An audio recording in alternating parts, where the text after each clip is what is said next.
This is an Undiscovered Legacy production.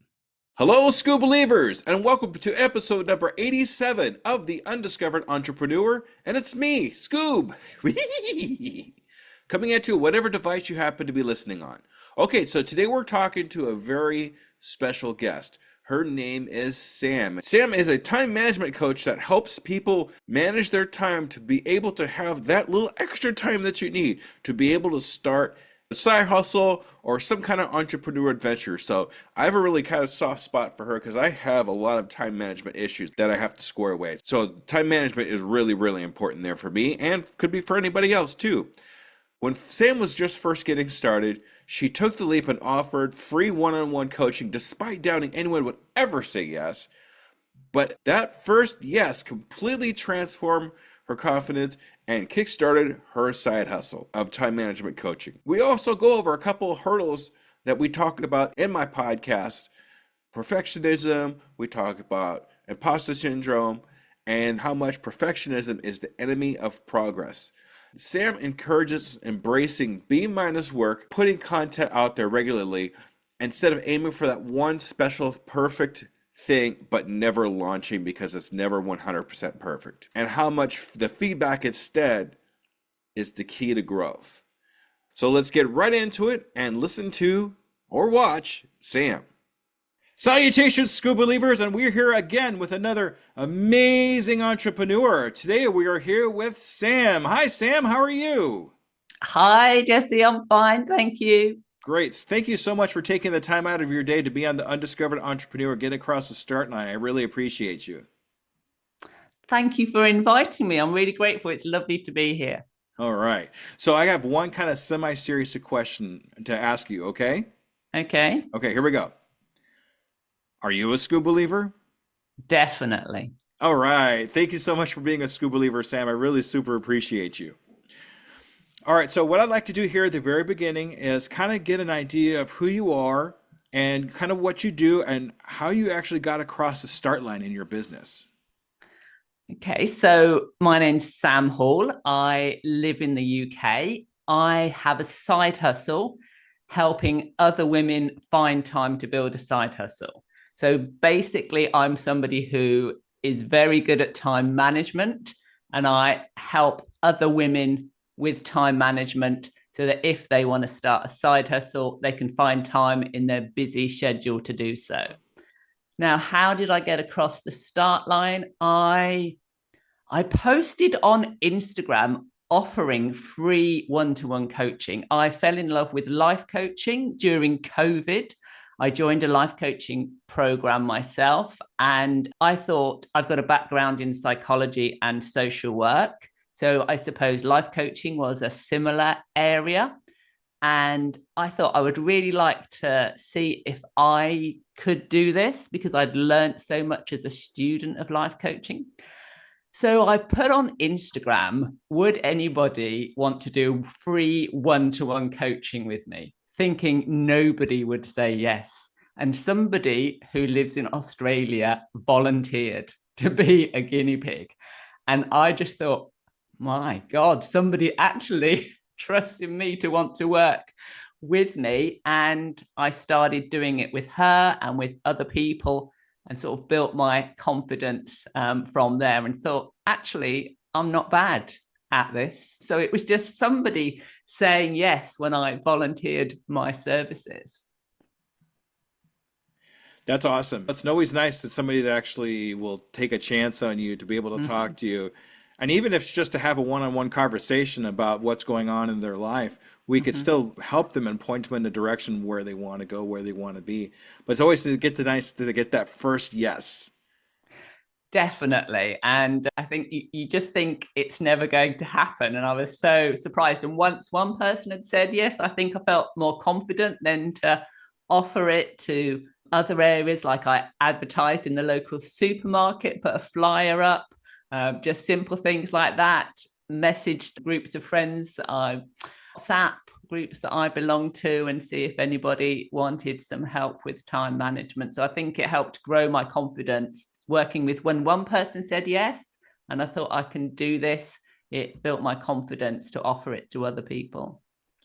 It's fantastic too that you actually took that step across the start line and put yourself out there to say, "Hey, I'm here to help whoever wants help." And a lot of people find that really intimidating to actually put their name out there and say, "Hey, who needs some help out there to see what's going to happen?"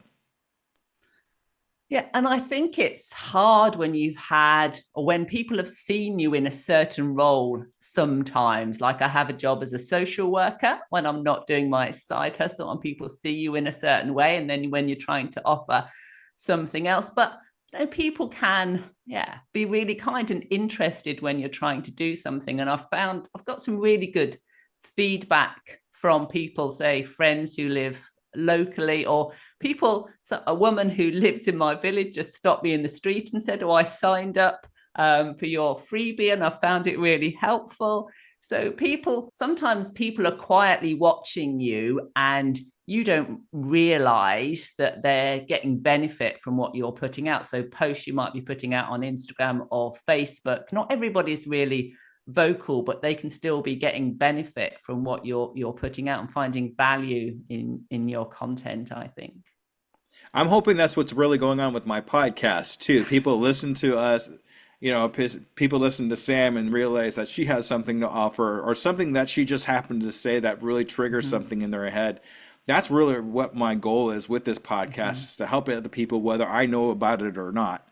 Yeah. So that's amazing. Tell me a little bit more about the time management thing. When did you realize you were really good at time management?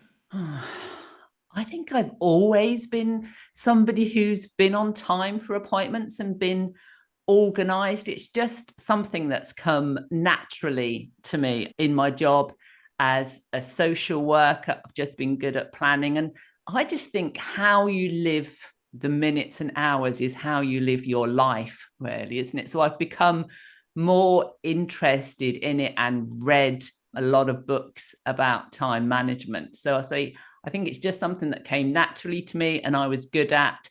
And I think sometimes when you're good at something and things come easy, you just expect everybody else to know how to do it. But not everybody has different talents and skills. And so I've realized that things that I think are really obvious, other people don't necessarily do. So being able to share my knowledge with people, I think others have found really helpful. Sounds like time management and your experiences have really turned into your zone of genius and what you could really talk about and be a part of. Mm-hmm. Yeah, say definitely. I think specifically, I look at it from people who want to start a side hustle. I focus specifically on women. I think that even in a supposedly equal society, maybe women still feel more responsible for the household and the kids and things like that. So I talk about organizing home life and just things like cooking and looking after the house, homemaking stuff, so that women can find time around that for a side hustle. When I first, let's see, you wouldn't even recognize me 3 years ago from what I'm doing now, but back then, I had a really serious problem with time management. I was that guy that was fashionably late a half an hour. I was never on time for anything. I always forgot stuff. And now I have to, especially what I'm doing now, because I have 2 full-time jobs on top of podcasting, on top of coaching, on top of editing for another podcast. My time management has to be almost perfect now to be able to accomplish those things I accomplish. So the thing that really sets the time management thing for me was setting boundaries for myself. So what do you think about setting boundaries for yourself in time management? How does that come across? It's about prioritizing it and deciding what's important. When I talk about boundaries in the post that I share, I talk about protecting time. So women who want to start a side hustle, I say, if you're taking the time to plan the work you want to do, and that can be true of any work, like in your day job, if you're working and you've got constant interruptions, you're not going to get anything done. And so, because it's things like constant emails, your phone buzzing with notifications, that's always other people's priorities, isn't it? They want information from you. That's why they're sending you an email or sending you a message on WhatsApp, whereas your priority is to get on with something else. And I think if you have those boundaries, protecting your time from those interruptions, then say, for example, in my day job, I can finish work at 5 o'clock because I've been able to focus on what are my priorities and what's going to move me forward. And I'm not bringing that home so I can have the time to work on my side hustle. I also look at interruptions from friends and family, because say women who are working the evening on their side hustle, there's going to be the kids coming in asking, what are we having for tea? Or where's my favorite t-shirt? Is this ironed? Things like that. When you're working from home, you're going to get interruptions that you're not going to get when we all worked in an office. Because if you're in the office, your kid wouldn't turn up at the door asking for their mum, saying, what are we having for tea tonight? But when you're at home, maybe working at the kitchen table, the kid's going to interrupt. So I talk about trying to educate your family to recognize that that's important time for you, and basically not to interrupt you unless the house is burning down. Or somebody's bleeding. That's the other one too. Yes, that's what I tell my kids too. Unless the house is burning down or somebody's bleeding, don't bother me. Yeah, that's another good one. That's great. Yeah, having those boundaries, setting those things for yourself. I had, with my tight schedule, I definitely had to say, okay, on Tuesdays and Sundays between this time and this time, I'm doing my podcast, so please try not to bother me. So yeah, you make a great point in that. Excuse me. All right, so I know you said you were just kind of getting started with this, with your coaching, but what do you think actually stops entrepreneurs from getting across the start line? Fear of failing, I would say. Yeah. Fear of looking stupid. Nobody's going to be interested in what I've got to say. Nobody's going to listen. I'm going to be rubbish. I think part of me still has that sometimes when I give talks in Facebook groups, but had some really good feedback. I think it's about, as they say, feeling the fear and doing it anyway, because my day job I've been doing for 14 years. So I know that like the back of my hand. And even though there's things in that are really difficult, I've been doing them for so long that you just get on with it. You don't have that same anxiety. I think you have to, however anxious you feel, the more you do it, the easier it gets for me. So I still have my stomach in knots when, particularly on a Facebook group talk, and you never know how many people are going to come on, but everybody has been so open to what I've got to say. I've found that I can help them. That's built my confidence, I think, because sometimes you're like, who am I to talk to these people about time management? What do I know that they don't know?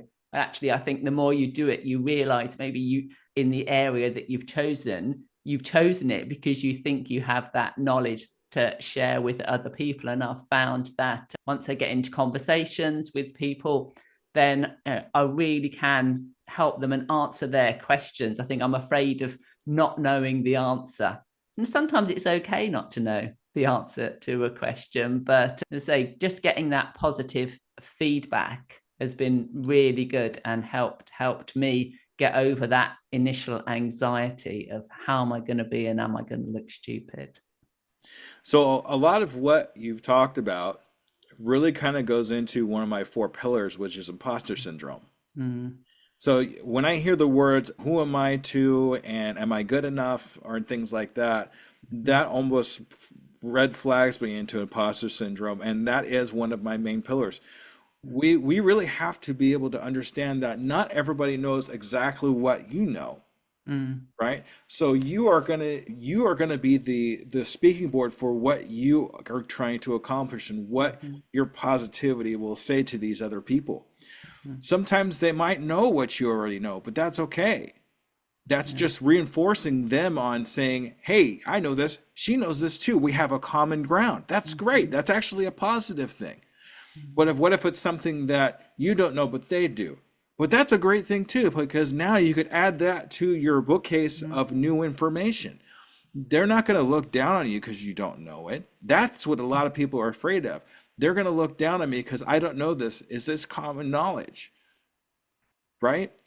But now that you know that common knowledge, now you can give it to people who don't know those particular things. So, and having that repetitive work makes you more and more confident as you go along. Yeah, it's not going to be the same every time, but as you go along, you're going to realize, just like your regular job, just like you were saying earlier, the more you do it, the more confident you're going to be, the more of an expert you're going to be, and the more, what's the word now? My brain stopped. Sorry. That happens sometimes. Yay, editing. The more of an expert you're going to be in that particular thing that you're doing, you become more efficient, right? Definitely. So, and fear, I look at fear a little bit differently than most. I look at fear as a guide, right? I use fear as I have to go do that thing because I'm scared of it, right? I don't know if anybody else does that, but when I'm scared of something, that's something in the back of my head saying, hey, you're scared of it. That means you need to go do it. Because a lot of times on the other side of that fear is greatness. Yeah.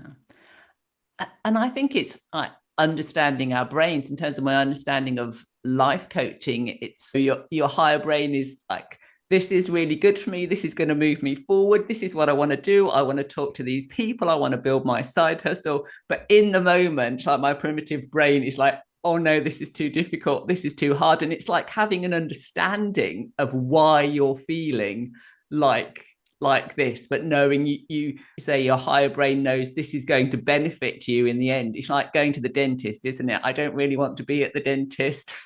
I knew it was a good idea to come and have a checkup, and now I'm here.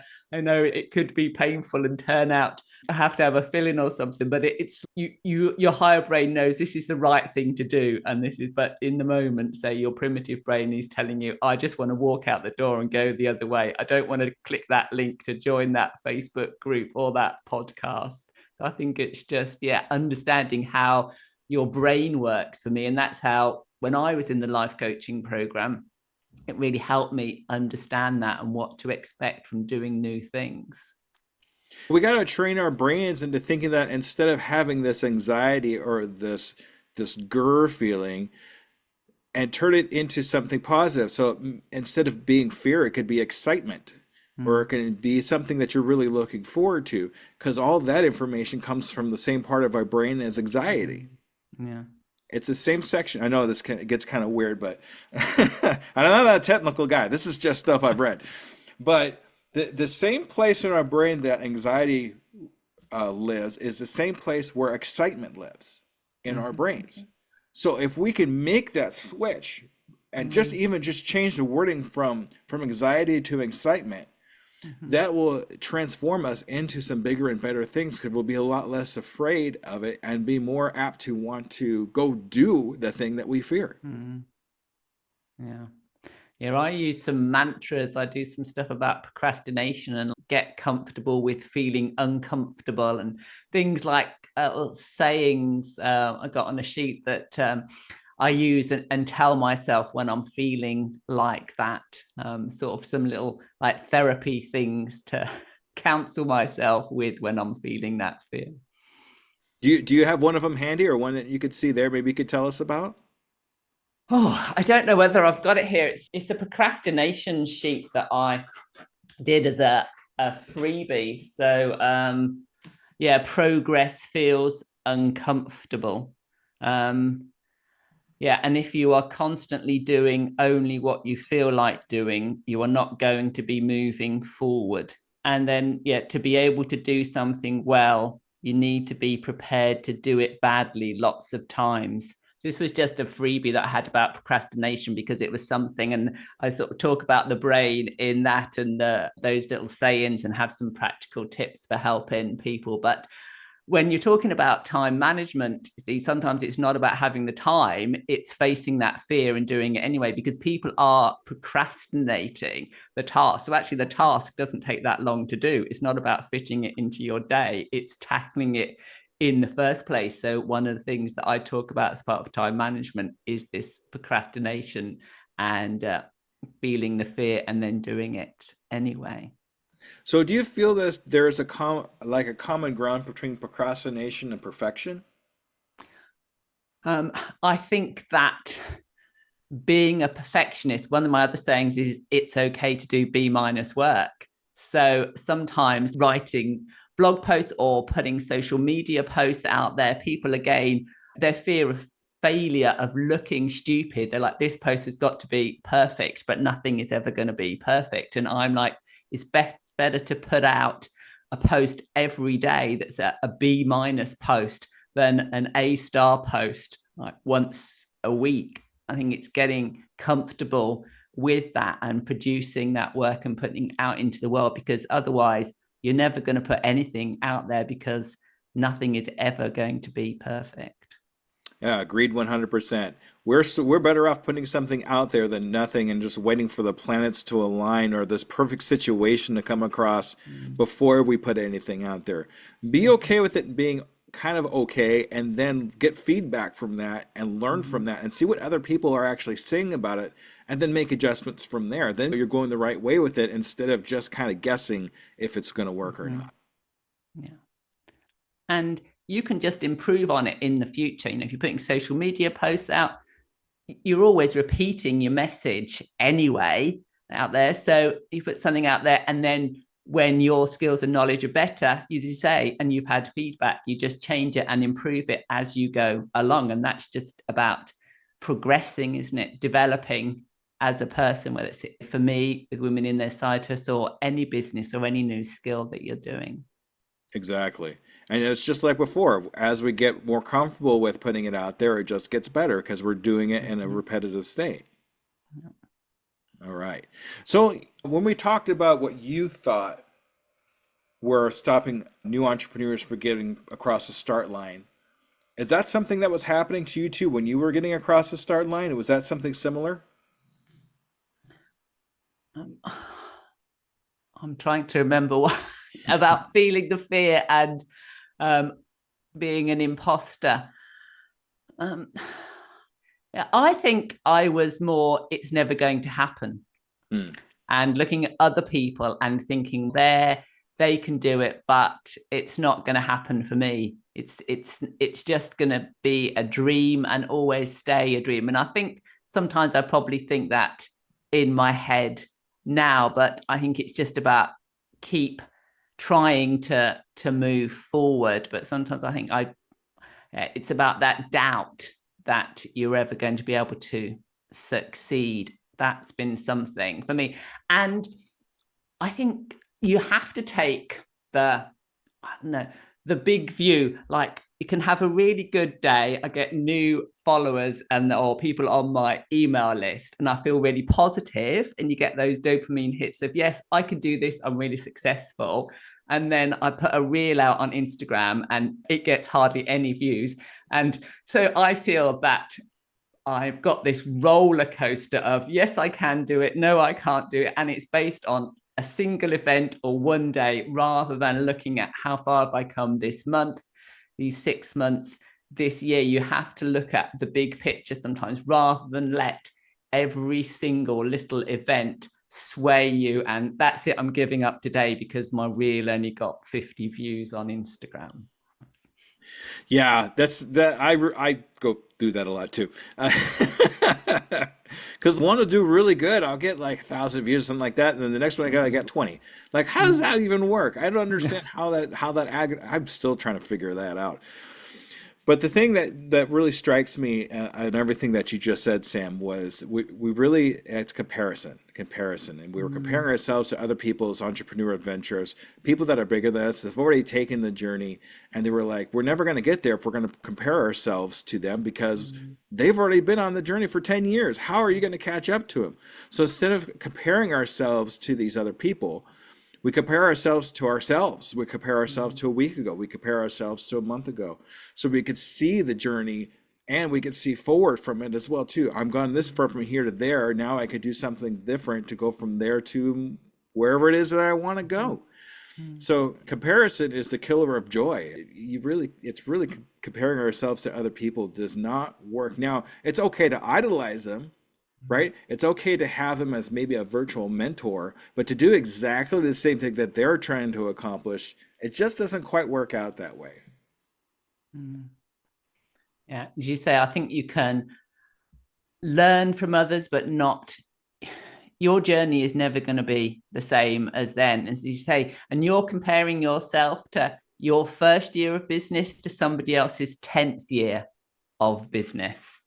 So you're never going to, as you say, catch up with them. And yeah, I think, as you say, it's just about looking at your own journey and where have you come from. Look back at what you've done and what you've achieved. It's like they say in the horse on the race, putting those blinkers on, you stay in your lane. Don't keep looking to each side and see what everybody else is doing. Focus on what you're doing. Because I think also you can spend so much time, look at it from a time management perspective. I can waste time on Instagram looking at what other people are doing rather than creating my own content and putting it out there, which is what's going to move me forward. Just scrolling other people's content and thinking, oh, look, they got 2,000 views on their reel and I only got 50 is not going to move me forward unless I'm trying to learn how, unless they are teaching me how they got that and I can learn from them. But just looking at it and feeling envy is not going to help me move forward. 100%, absolutely. Right. So we talk about pitfalls a lot and what we've come across as far as challenges that we've had in our business. But do you have an actual pitfall or problem that you're actually proud of? I'm glad this pitfall happened because it pushed me along to do this. Has anything like that ever happened to you? That's a hard one. That I tried to think of something off the top of my head that has, I can't in the moment think about anything. Something will probably come to me afterwards that I'll think of or as we're talking, but That's usually when the best stuff pops up is after the interview is over, right? yeah, definitely. But I can't think of anything at the moment bad that has happened. And then I think I'm glad that did, and that has moved me forward. No, No, sorry. that's okay. How about this? How long have you actually been in business? Your side hustle has been around for how long? My side hustle has been around only for about a year that I've been posting, but it's only recently I say my side hustle. I think I've been promoting freebies, building an email list, and now I've recently, in May of this year, recorded a course and released that. So I'm selling my course. So I think I've just been looking at it as I'm building an audience, building my knowledge, developing my confidence, and then actually selling something is only May of this year. So in that time, what is your biggest accomplishment? Is it the course that you're putting together, or what has been your biggest accomplishment so far? I think doing, just being prepared to put myself out there, really. I try and, like, people see me. I talk on Instagram a lot, on stories, and I try to just do that. And people say to me when I see them, I go to some in-person networking events locally, and people say, oh, you're just like you are on stories, and you're always talking on there. And they won't put themselves out there. They are just taking pictures and stuff like that. And I just really try and be brave, and because I just think things like that last 24 hours, does it matter?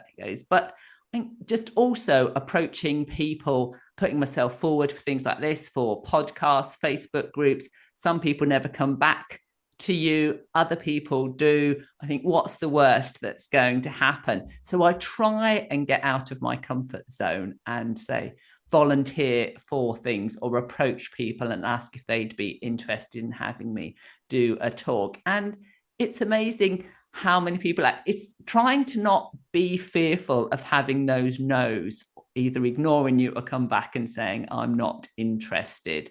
So really just try and think, actually, all of those no's are good because it means I've asked a lot of times, and some of those are going to be yeses. No, sometimes could be a good thing. I said that on a podcast a couple weeks back, but no, it could be a learning experience if you handle it the right way. Mm-hmm. So if somebody says no to you, and you've worked with them for a little while, I think you've earned the right to ask, how come? How come is it no?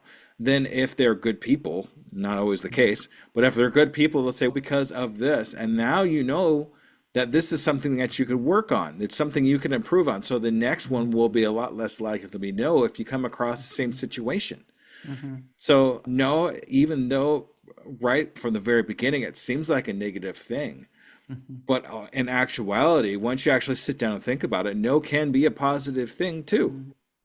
Yeah, I suppose that's about getting constructive feedback, isn't it? Well, because if everybody says yes or is nice to you about what you're putting out, but actually they don't want to tell you no and that it's not very good, that is not going to help, is it? It's like being at school and the teacher giving you good marks is really you're rubbish because you're never going to pass the exam. So you need to have that feedback to help you improve.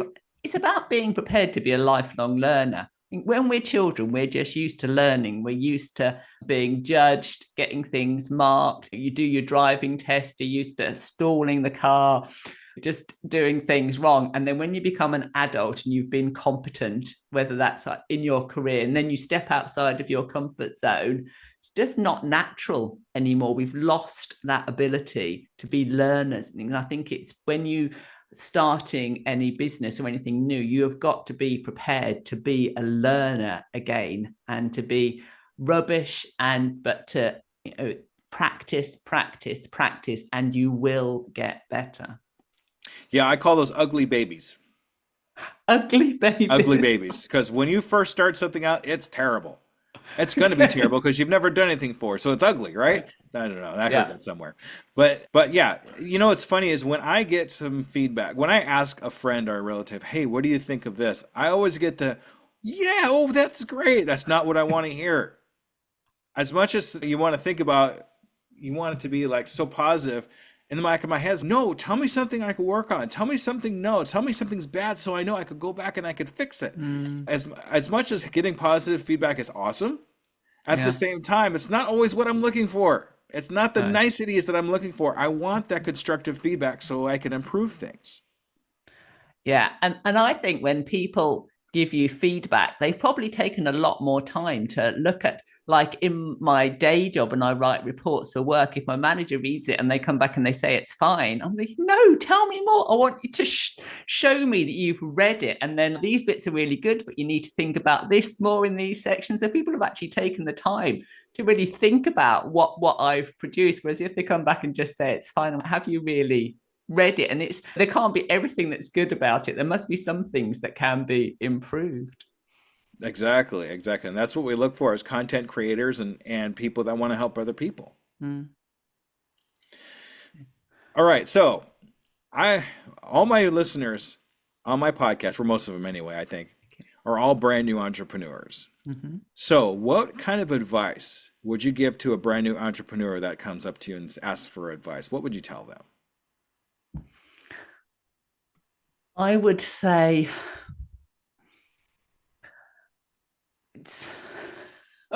I suppose just start. So don't spend too much time thinking about it. Just make a start, because it's procrastination and trying to be perfect. Just actually do something, put something out there, get some content out into the world, because you can always change it. If you've got one focus, and like people talk about niching down, you have to be more specific, and people are worried about choosing the wrong area. But I think you can always change that, but just start, because you'll always wish I wish I'd started my side hustle 10. I'm in my mid 50s. So I'm like, I wish I'd done this 10, 15, 20 years ago, but I'm here now. So I think it's just start.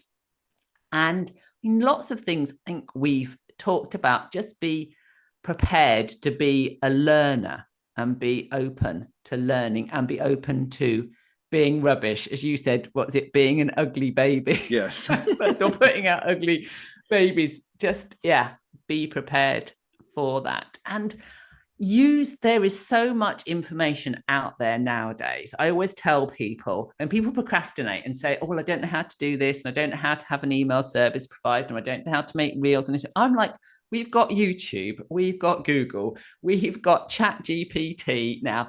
There are freebies galore that people want to give you to get you onto their email list. There are free courses. There is so much information out there. So sometimes people will say they put themselves in these mindsets of, I'm not techie, I'm not this, so I can't start a side hustle, I can't start a business. It's just, you can learn so much from the internet more than any other time in the history of humankind, I would think. So that is not a reason. You will find a way. Who is it? Marie Forleo. Everything is figure outable. I think I listened to her audio book. And I think that's true. If you're determined enough, you can learn anything on YouTube, I think. YouTube University. Look it up. Yeah. Yes. Okay. That's fantastic. And I got to tell you, I'm not a technical guy. I am definitely not a technical guy, but if I'm able to put together a podcast, anybody can. Yeah. And it's kind of the same idea too. I looked it up in a book. I watched a YouTube video. I figured it out, and now I'm doing this.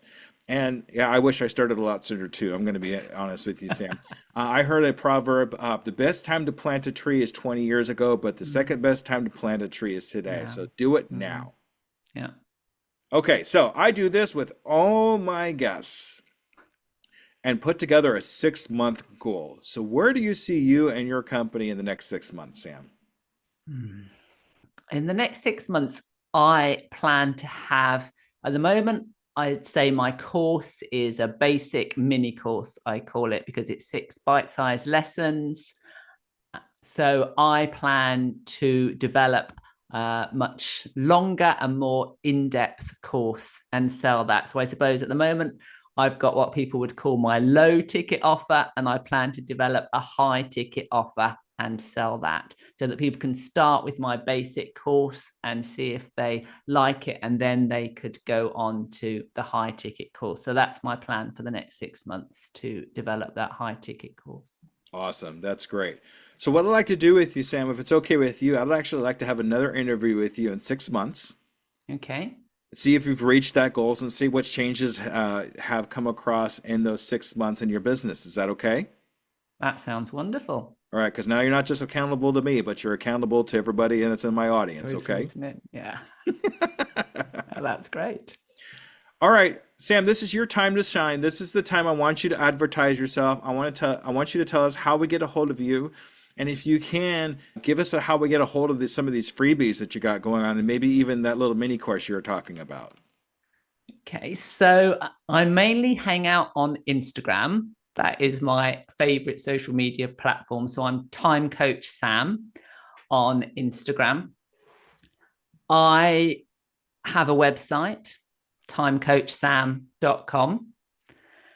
I have a freebie, which is basically 30 tips and techniques about how to organize your life so you can find time for a side hustle. So you can get that just on my website. There's a link in my profile from Instagram. I also have that procrastination cheat sheet as one of my freebies. That is not on my website, but it is on Instagram. So, and then my mini course, that's linked on my website and also on Instagram. All right, fantastic. Sam, thank you so much for taking the time to be on the Undiscovered Entrepreneur. It's been an absolute pleasure talking to you today. Thank you very much for having me, Jesse. It's been great. All right.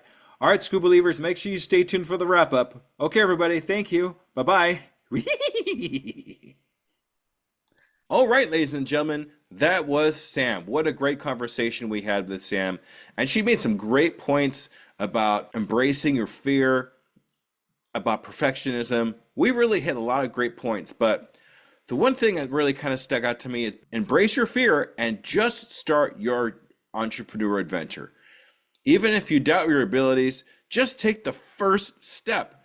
Put yourself out there, offer your services, even if it's for free, and build confidence through that experience, because that's the only way we're going to be able to show that confidence, is gathering that experience and knowing that you could actually do what you set out to do. And always celebrate the small wins and focus on your own progress, not the progress of other people, because a lot of other people that you're going to be following are going to be a little bit further along than you are, but that's okay.